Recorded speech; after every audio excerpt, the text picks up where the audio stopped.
welcome back, everybody. It's time once again for another episode of Driven by Design. The one show, maybe the only show that shows you the future of design and the future of transportation. One conversation at a time. With the man who knows everybody and loves to converse with new people doing new things. Our new host today here, Brian Thompson, who's brand new to this. Host. She's brand new. We fired him after the last show. Brian Thompson's got a brand new one because you know what? She was getting tired. Welcome, everybody. I'm actually really excited today because this is the first time we have ever interviewed a family business that deals in automotive. Now, I think this is really fascinating. So we've got Jim Maury, who has Zero Electric. That's his company. But this is a special story because it's not only growing very quickly, but it's a family-run business. So welcome to the show, Jim. Thank you for having me. Appreciate you guys inviting me into your show. As my grandpa would say, thanks for being had. Great. And he only told that joke 300 times. Right. So, Jim, I really do. This is so cool. You know, I've been in automotive design for 25 years. You don't see family-run businesses like this. So I'm right off the bat, I'm just curious about that. Is this a company you yourself started? Tell me the reason for it. So it's a great question, and we get this question a lot, especially with Carolyn, who is our CEO, running the company, and my wife and my son Charlie, who is our chief data scientist. But really, the company was founded, through Charlie's inspiration. He started getting into car design. And we started talking about some intellectual property back in probably 2016. Mm-hmm. And he came up with some great designs. And, we just watched him kind of go through the iterations, went out to Purdue for a year, spent a year out at college working on his engineering degree, was visiting us back at Arizona and found ASU as a great home for him and found more inspiration at ASU.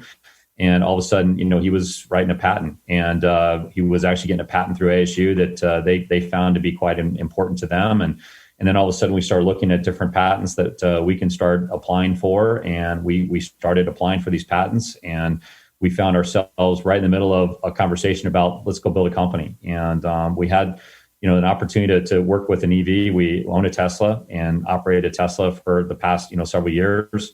And from an engineering side, great product. I think Elon's done some great things, but we found a lot of inefficiencies that we felt we could overcome and really build trust between an EV platform and its driver and the entire family. We've taken the car out to California, had to stop 3 times. It's a very painful process, and we decided, hey, we're going to go out and embark on a vehicle platform that can get to Arizona to California with no stops.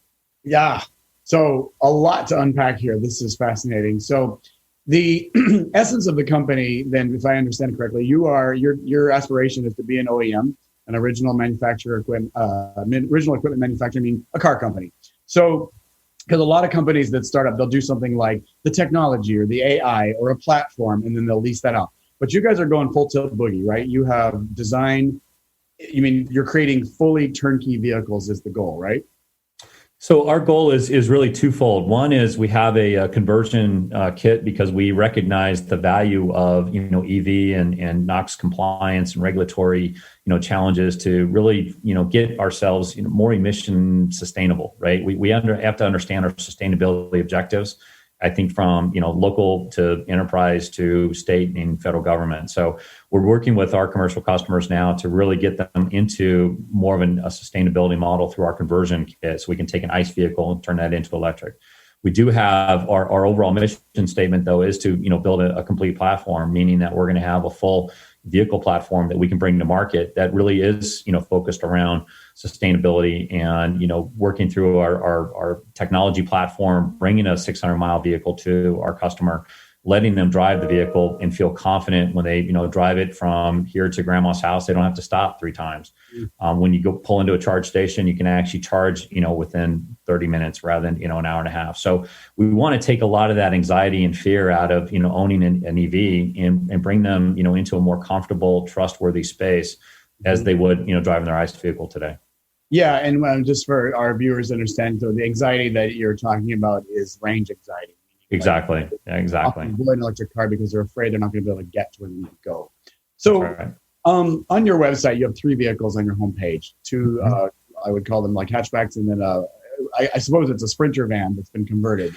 It's actually a conversion, yeah. So it's a Class 3 van. So we're working within the Class 3, I'd say, vehicle architecture. So anything that's in that Class 3 range is it could be a Mercedes Sprinter, it could be a Ford Transit, it could be a Dodge. I mean, there's several classes of vehicles that really fit, or vehicle types that really fit that class. And so we found that this is a great opportunity because there's so many of them around, from the mom and pop shops to the bakers to the AC, heater, plumbing folks, all the way up to the Amazons who, bring goods and services to our homes. So we really felt this was a great class of vehicle. Each vehicle itself with a diesel motor produces about 100 pounds of CO2 emissions every single day. And so for us, we really want to focus in on those vehicles that are, high polluters. Let's get those guys converted over to electric. Let's start reducing some of those CO2 emissions and focus on, being more NOx compliant, across the entire state and local government. Yeah. And so if I understand correctly, that would be the conversion vehicle. Now, the vehicles that are the 2 little hatchbacks, those are vehicles that you designed in-house? Is that correct? Yeah, those are all vehicles that we designed. Matter of fact, Charlie designed the original, what we call the Trident platform. So the Trident is our SUV, and that vehicle design was organically developed, designed right here at ZEV. And Charlie was the original designer, and that vehicle now has been through several iterations. We have a full alias model, and we actually are working with a company out in California to go build that vehicle for us. Great. Okay. So yeah, and for people watching, there are vendors in California that often will build prototypes for exactly. All the car industry. And so a lot of companies will come out here to do that. That's exciting space to be in. So right now, if I understand correctly, you are in the space where you've got the design, you've got the ideas, you're now in execution mode. You're building prototypes. That's the biggest challenge, right? To really bring it to market. But you're doing it the right way. Even Elon with Tesla started with a little a car that was basically a Lotus, right? Exactly. A beautiful little car, and that's what get them off the ground. So this is a good, this is a great way to start this. Let me ask you, because this is a design show and it's about inspiration, what is it like working with or working for your son's vision? I just love this story because that is it's like the inverse of a mom and pop shop. Yeah. Gun shop, and the mom and pop are on board. It's probably the most compelling part of my life. When you think about raising your child and putting all the things you've done into your child, like we have, and now seeing his inspiration come to life and listening and really following his footstep. I mean, his design inspirations are incredible because he really understands the problem as a whole. And not only does the design have to be appealing to car buyers, but we also need to make it aerodynamic and efficient. Things that EV companies really need to think about when they're actually bringing a design. How do you design the wheels, for example? Are the wheels going to be more efficient, less efficient, at different speeds? An overall range model that he's created really applied, to his designs. And it was fascinating and again, very inspiring for us as parents, as co-founders of the company, as now leaders of the company. It's very inspiring to watch his design come to life and obviously, really see him, grow as a human as well. You must be very proud. I mean, that I can only imagine what that's like to see, it's like job well done, Dad and Mom, I guess. Well, and we want this for other parents out there too. I mean, it's amazing what these kids can do now. I mean, we're also finding just, the work that he's done at ASU and the way that he has found great colleagues and professors that he's worked with. It's great to see the inspiration really come through where, he's got the colleagues and the support system. And, we've got, 5 or 6 ASU students at our company now that he's all pulled in.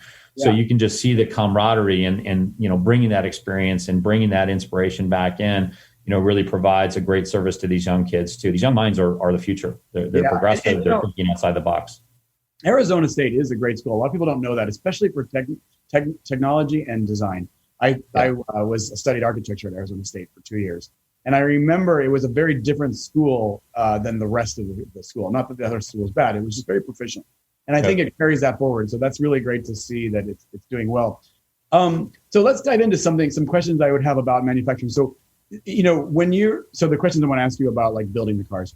So one of the challenges with a startup, and I've worked with many startups after leaving Nissan to lead the design process, where a lot of startups run into trouble. And I'm not saying this is you guys, but a lot of startups, that what they don't sort of look for when they're out there is the actual manufacturing of the car is so much more complicated than it appears. Or if you haven't done it before, it's way more intense. And that's kind of where the money can run out. Are you guys at the point now where you're developing relationships with like tier one suppliers? Have you identified a place where the car is going to be made? I'm just curious about that part of the business. Yeah, so we've actually had great success with our tier one suppliers. And so on the EV, what I'd say on the EV infrastructure, chassis infrastructure, we have absolutely an amazing relationship so far. I mean, for a young company, I can't say enough about our team and their execution with huge tier one suppliers, both in battery supply as well as in EV motors, which are really two key components that we need to, manage throughout the entire vehicle platform. In terms of, body manufacturing, we do plan on contracting that out. We're not going to go into the business of, trying to compete with General Motors or Ford or, Dodge or Chrysler or anybody else that's out there really has the scale and the infrastructure. They've already invested hundreds of millions of dollars into that, that stamping equipment that they need in order to get these bodies, built. What we can do though is take our mold and hand them to somebody like a GM and bring that back into our contract, manufacturing model that allows us to scale and build this, distributed model where we can take this, here in Arizona and take the same exact factory and put it anywhere in the world, using, one of our franchise partners. We're planning to franchise our manufacturing now. First time it's ever been done in the car industry.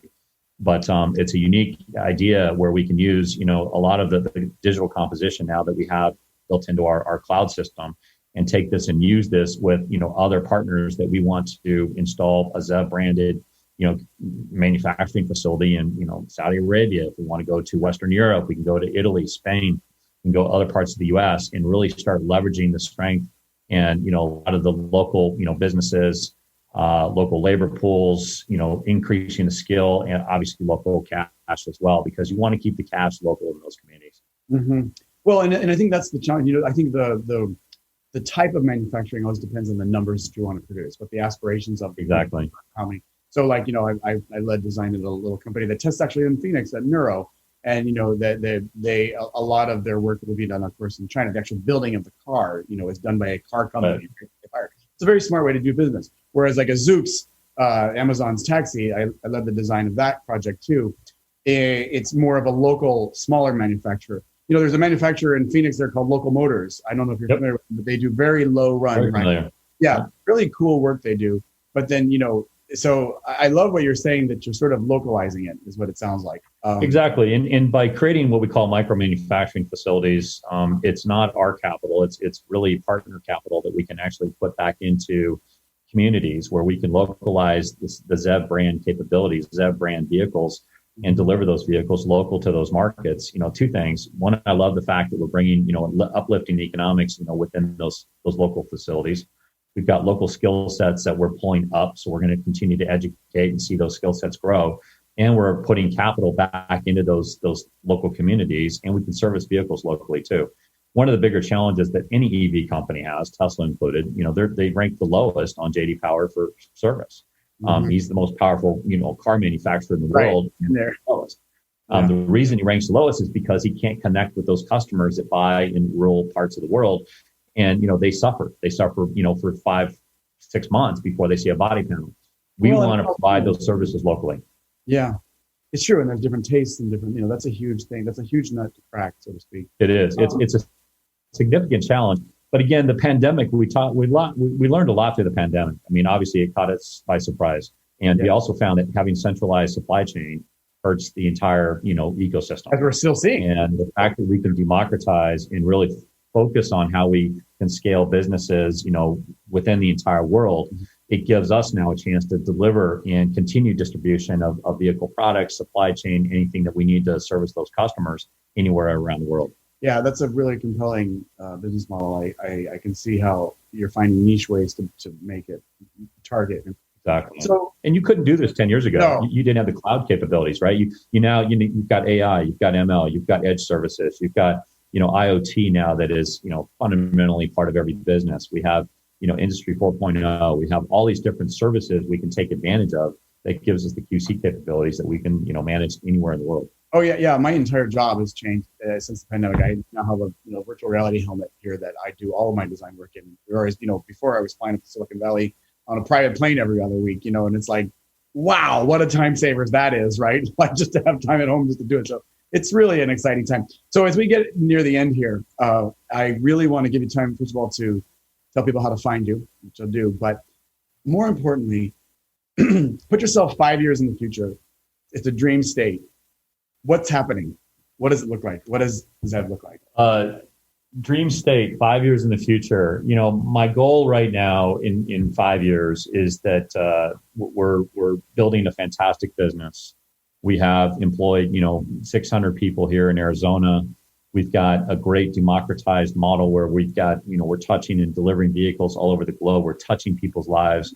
We're reducing, emissions. We're really pushing the envelope when it comes to technology innovation when we're looking at EVs, even moving away from battery sources, finding other, sources of power that we can deliver to vehicle and mobility.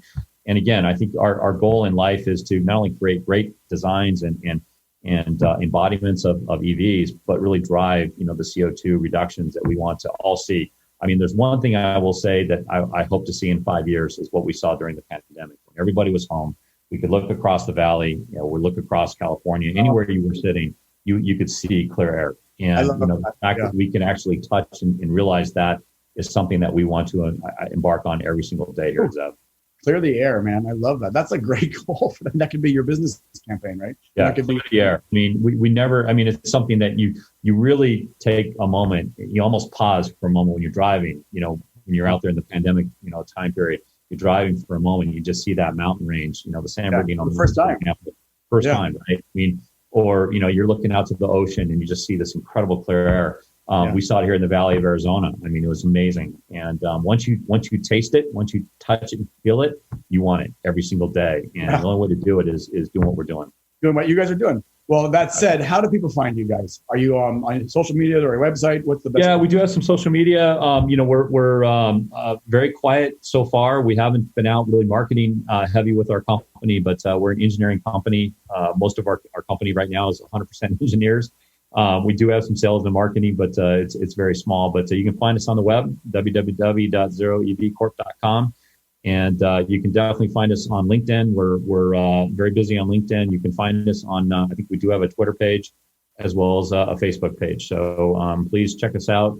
We're engaging businesses right now. We're really working on the commercial fleets, and we're excited to continue down this mission of reducing CO2. I'm excited for you. I got your website right up here. I'll put in my favorites. Really impressive stuff. Thanks for taking the time, and let's stay in touch. Always love to Absolutely, yeah. By all means, reach out anytime. You're welcome to come out to Arizona. We'll take you around for a little ride in one of our chassis. As long as we can go to the Sugar Bowl and get ice cream at the world's oldest ice cream parlor, that's my favorite. You're good. Awesome. Yeah. Thank you so much. ZeroEVcorp.com, guys. Check it out. Awesome. Thank you, Brent.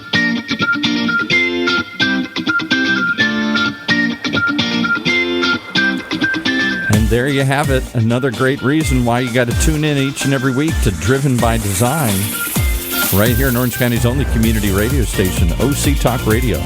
Streaming live from the University of California, Irvine's Beale Applied Innovation Center.